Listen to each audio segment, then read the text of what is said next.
Hello दोस्तों, कैसे हैं आप सब? उम्मीद करता हूँ कि आप सभी काफ़ी अच्छे होंगे। दोस्तों, दुनिया में एक से बढ़कर एक ऐसी रहस्यमयी घटनाएँ घटी हैं, जिनके बारे में आज तक कोई नहीं जान पाया कि आखिर इनके होने के पीछे क्या वजह थी।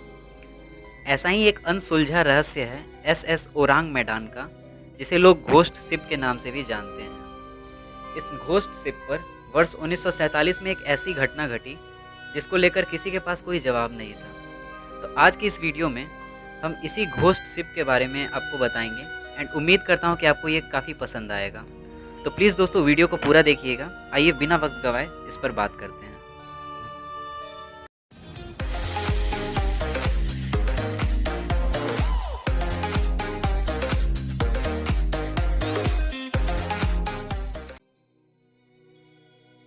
दोस्तों, औरांग मैदान की कहानी वर्ष 1947 में शुरू होती है, जब दो अमेरिकी जहाज़ों को मलेशिया के समुद्र तट से स्ट्रेट ऑफ मलक्का पर नेविगेट करते हुए एक डिस्ट्रेस कॉल का सामना करना पड़ा। इस वर्ष ओरांग मैदान पर एक ऐसी घटना घटी जिसके रहस्य के बारे में आज तक कोई नहीं जान पाया है। एक्चुअली हुआ कुछ यूँ था कि उस वक्त फरवरी का महीना था एवं मौसम में काफ़ी ज़्यादा ठंडक थी। सुबह सुबह एक डच मालवाहक जहाज एसएस ओरांग मैदान इंडोनेशिया के पास मलक्का की खाड़ी से होकर जा रहा था। तभी उस जहाज से अचानक से एक सहायता के लिए संदेश भेजा गया। शायद यह संदेश जहाज के ही एक क्रू मेंबर के द्वारा भेजा गया था। यह मैसेज काफ़ी ज़्यादा भयानक था।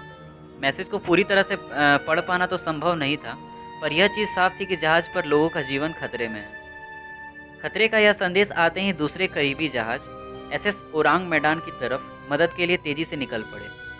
संदेश बहुत ज़्यादा साफ नहीं होने के कारण उन्हें यह चीज़ समझ में नहीं आ रही थी कि एग्जैक्टली हुआ क्या है, लेकिन जो भी संकेत वहाँ से इंडिकेशंस मिले थे, उससे यह चीज़ साफ थी कि क्रू मेंबर्स में से किसी की मौत हो गई है या फिर सबकी जान खतरे में है। कुछ लोग यह भी सोच रहे थे कि कहीं जहाज़ पर समुद्री डाकुओं ने तो हमला नहीं कर दिया ना। काफ़ी मशक्क़त के बाद तकरीबन 4 घंटे के बाद एक रेस्क्यू शिप जिसका नाम सिल्वर स्टार था, वो एसएस ओरांग मैदान के पास पहुंचने में कामयाब हुआ। लेकिन जब रेस्क्यू शिप सिल्वर स्टार के बचावकर्मी ओरांग मैदान पर पहुंचे तो वहां उन्होंने अपने जीवन का सबसे भयानक दृश्य देखा। उन्होंने देखा कि एक भी क्रू मेंबर जिंदा नहीं बचा था। उनकी लाशें वहां बिखरी हुई थी एवं लाशों के चेहरे पर भयानक डर साफ दिखाई पड़ सकता था। यहाँ सबसे खास बात यह थी कि किसी के भी शरीर पर चोट का कोई निशान नहीं था जिससे उनकी जान जाए, ना ही उन्हें किसी प्रकार की कोई खरोच लगी थी। लाशों के चेहरे को देखने पर साफ यह पता चलता था कि वे बर्फ से धीरे धीरे जम गए हों। इंटरेस्टिंगली ये सभी लाशें बॉयलर रूम के आसपास पड़ी हुई थीं, जहाँ का टेम्परेचर उस वक्त 110 डिग्री फ़ारेनहाइट था। सभी लाशों के मुंह खुले हुए थे और ऐसा लग रहा था कि वे आसमान में सूरज की तरफ देख रहे हों। के बाद जब रेस्क्यू टीम के मेंबर्स आगे बढ़े तो वहाँ उन्होंने उस आदमी को भी देखा जिसने शायद वो आखिरी डिस्ट्रेस मैसेज भेजा था, लेकिन वो भी मर चुका था। तो अन्यों की तरह उसका भी मुंह खुला हुआ था। रहस्यमयी रूप से वहाँ पे सभी लाशें काफ़ी ज़्यादा जल्दी ज़रूरत से ज़्यादा जल्दी डिकम्पोज हो रही थी। पास में ही एक उन्हें वहाँ पर एक मरा हुआ कुत्ता भी दिखाई दिया जिसका भी कुछ ऐसा ही हाल था। अजीब बात यह थी कि कोई भी वहाँ पर जिंदा नहीं था। यहाँ फिर से कुछ ऐसा हुआ जो ज़रूरत से ज़्यादा अजीब था।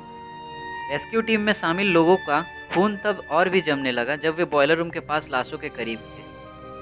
अचानक से वे सब के सब ठंड से कांपने लगे, जबकि उस वक्त वहाँ का टेम्परेचर 110 डिग्री फ़ारेनहाइट था। जल्दी ही लोगों को लगने लगा कि ये कोई मानवीय घटना नहीं बल्कि किसी नेगेटिव एनर्जी का प्रकोप है।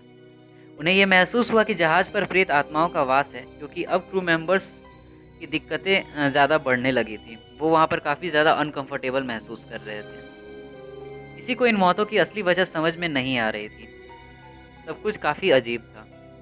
हैरत की बात तो यह थी कि ओरांग मैदान को कहीं से किसी भी प्रकार का कोई नुकसान नहीं पहुंचा था। वो अपने वैसे ही सामान्य रूप में था। जहाज़ पर सारी चीज़ें पहले की तरह ही व्यवस्थित थी। शुरुआती जांच में किसी भी तरह के तोड़-फोड़ या फिर दुर्घटना का कोई भी निशान सामने नहीं आया। इसके बाद रेस्क्यू टीम ने तुरंत वहां से जाने का फैसला लिया एवं यह तय किया कि ओरांग मैदान को किसी दूसरे जहाज़ के जरिए खींच करके नज़दीक के तट पर ले जाया जाए, ताकि इसकी वहाँ पर सही तरीके से जांच हो सके एवं इतनी जानें क्यों गई इसकी वजह का पता लगाया जा सके। अभी वे इसकी तैयारी में लगे ही थे कि जहाज़ में एक अचानक से भयंकर विस्फोट हुआ एवं जलता हुआ ओरांग मैदान समुद्र की गहराइयों में तुरंत समा गया। सब कुछ काफ़ी भयानक था। इसलिए कोई समझ नहीं पा रहा था कि ये एग्जैक्टली हो क्या रहा है। हालांकि इसको लेकर बाद में काफ़ी सारी थ्योरीज सामने आई, जिसमें 3 मान्यता काफ़ी समय तक प्रचलित रही।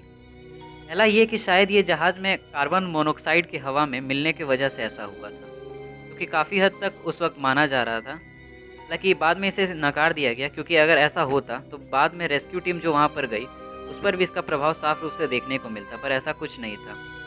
वहाँ की हवा में भी इसका कोई असर दिखाई नहीं दिया, इसलिए इस थ्योरी को सिरे से नकार दिया गया। दूसरी थ्योरी के अनुसार शायद जहाज़ पर समुद्री पायरेट्स ने हमला किया था एवं उन लोगों ने सभी लोगों को खत्म कर दिया। हालांकि जो शुरुआती जांच वहाँ हुआ था सिल्वर स्टार के रेस्क्यू टीम के द्वारा, उसमें इस थ्योरी को भी पूरी तरह से गलत साबित कर दिया गया। तीसरी मान्यता जो कि सबसे ज़्यादा लोगों की ज़ुबान पर रही वो ये थी कि उनके अनुसार ये सभी लोग किसी सुपर नेचुरल पावर की गिरफ्त में आ गए थे, यानी कि संभव है कि इस जहाज़ पर एवं लोगों को कुछ ऐसी भय नकारात्मक शक्तियाँ देखने को मिली, वो कुछ ऐसी नकारात्मक शक्तियों के प्रभाव में आ गए जिससे वे सभी अनजान थे। नतीजा ये हुआ कि उन सभी की जान चली गई और वो सभी काफ़ी रहस्यमय ढंग से मर गए। इसके साथ ही यह सब रहस्य बनकर हमेशा के लिए रह गया। तब से इस जहाज़ को घोस्ट शिप के नाम से जाना जाता है एवं यह आज भी एक बहुत बड़ी मिस्ट्री है। दोस्तों, उम्मीद करता हूँ कि आपको ये वीडियो काफ़ी पसंद आया होगा।